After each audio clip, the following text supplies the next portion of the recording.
said, Paul, I'll have to go out the back and talk. All right. What you saying? All right, guys, look. We are here.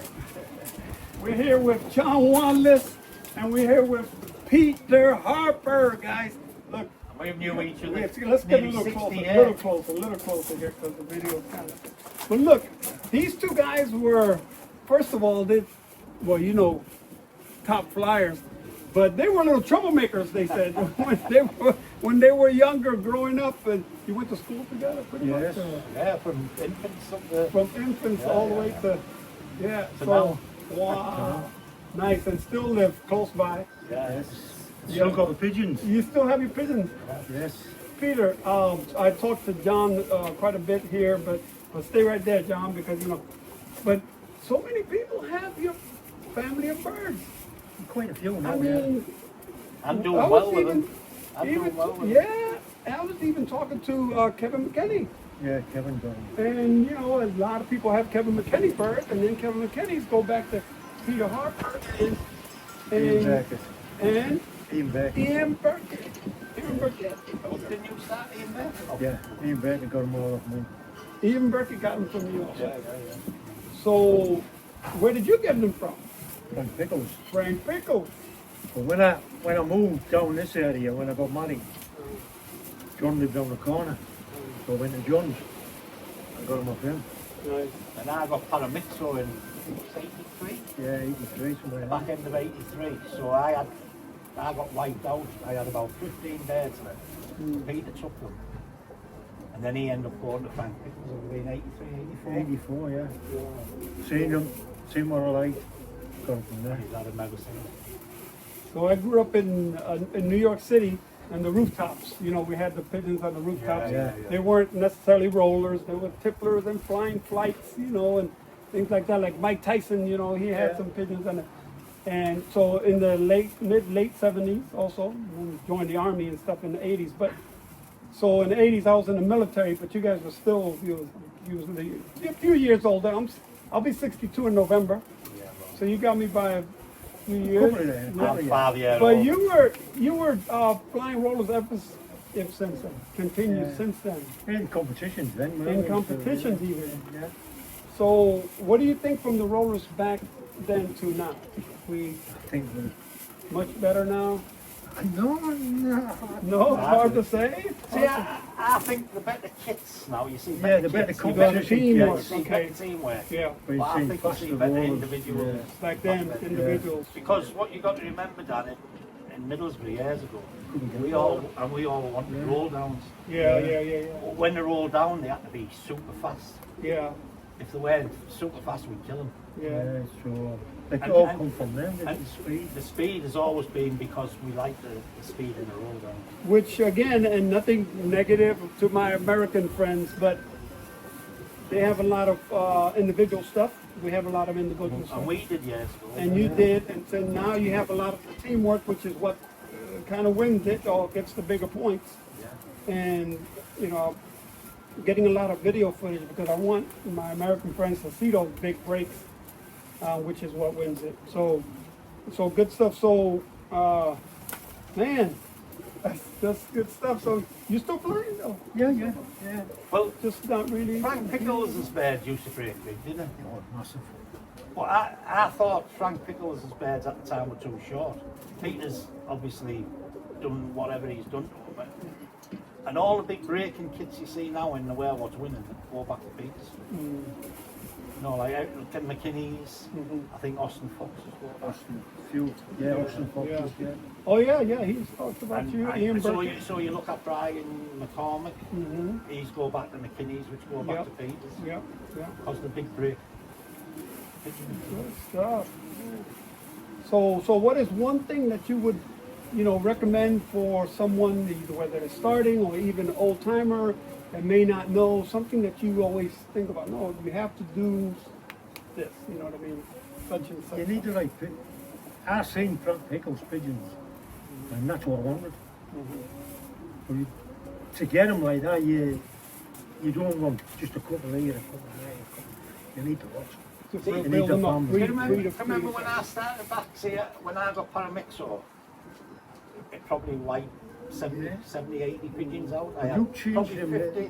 And I went up with you once. You went back to him and No, you had me him. and Peter went to Pickles and I bought 6 pigeons off Pickles. Okay.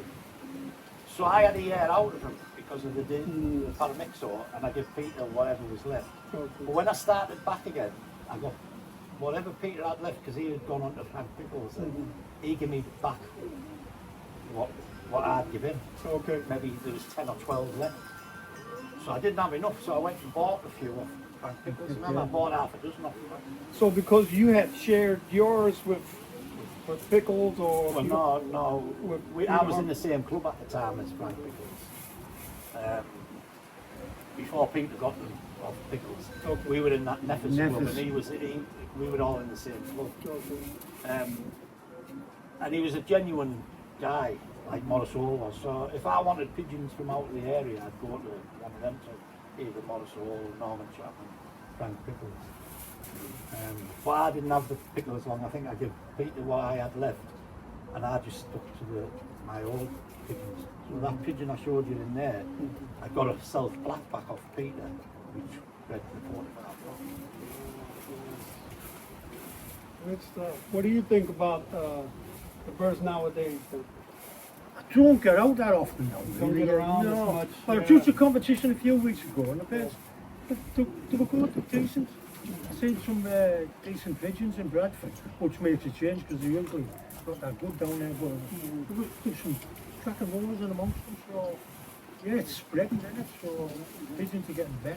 Definitely. I mean, I heard George telling you on one of the videos, like in Bob Brown's day. Bob Brown was obviously the top flyer in the country. Oh, by yeah, far. Bob But Barrett, what you've got Bill to remember, Barrett. there was only half a dozen top flyers then. Now in England, there's probably you can pick out about 100, Yeah. where in Bob's day you couldn't. Anybody out of 150 people that would that all England. In the days where George was on about with Bob Brown, and that, there was probably only 3 or 4 people that were capable of winning. Yeah. Now there's anybody who enters it is capable of winning it. You got that There's many. good kits all over the Yeah. country. You got that many in the northeast now. Good flyers in the northeast. So what about the Bob Brown, Bill Barrett? Well, Bob Brown pigeons were in Frank Pickles. They were saying Frank Pickles. Frank Pickles got a couple of ends from Bob Brown's. They have got his stock books. Oh, okay. So, and Barry Shackleton. And the rest he got from Ned Harris, I don't remember. They won the All England in, I think it was 1980, somewhere like that. He got his winter kit. So that's the family of pigeons where I come from. So, but like I say, like John said, years ago, there was Bob Brown, Bill Barrett, George Mason. They were the top kiddies because you had no competition. You have now. But you Yeah, know, we know something? talk about all of you guys Yeah. until this day. You know something, Dan? No, I don't even know if Peter knows this, but me and Peter are scaffolders. And I know two scaffolders who were in the 70s Yeah. that went to Frank Pickles in the early 70s and bought pigeons. Jimmy Finnegan was one. I didn't know that. And Billy Solon, he was another. And I had an interview with Billy Solon, and he was the first person ever to go to Frank Pickles out in Middlesbrough. In 1973 or 74 was, and bought pigeons off him. Wow. And they're both scaffolders like me and Peter. All But scaffolders. they were cheap and all. Through what? They were cheap. They were cheap. Oh, back then. Yeah. Yeah. Not like now. Yeah, no, some they cost a little penny there. Yeah. But Peter's like me. He doesn't sell pigeons. Yeah. He gives them, you know. And again, Peter, thank you. People give me the corn money. Yeah, And the ring yeah, money, exactly. yeah. Yeah, if something Yeah, you, the little you spend expenses feeding them, and all it costs something. You got exactly. You got it. So, you know, I thank John Wanless, and I want to thank you for all you've done to get everybody where we're at now. You know, because your birds and your family of birds are everywhere, and you know, we always have to thank somebody, and I want to thank you. You know, is there somebody that you want to thank from back in the day, or somebody, you know? Well, You gotta- John started me up John, again. wasn't it? So, Well, I was telling him, Peter, I mean, it's embarrassing to say this, but when we were kids, there was no one worse in the pigeon game. Oh, he told me than a and story. him. If He our told me a pigeon, story. Peter kept them at my house, Yeah. and if our pigeons got stolen, Yeah. we just go and steal someone else's. Somebody, Yeah. There But was now- no one safe.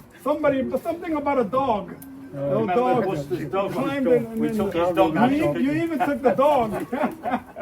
He's all citizen, yeah. But nowadays, you know, both of us allow anybody out. Yeah. We wouldn't dream of it. We Yeah, were kids, you know we what? didn't know any better.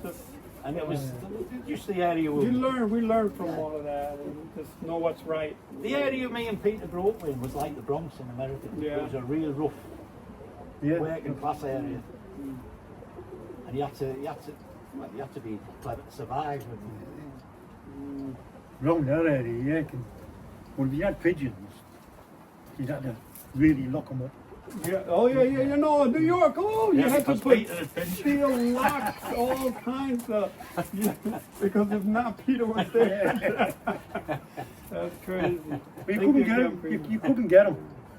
Awesome stuff, No man, problem. guys. Thank you.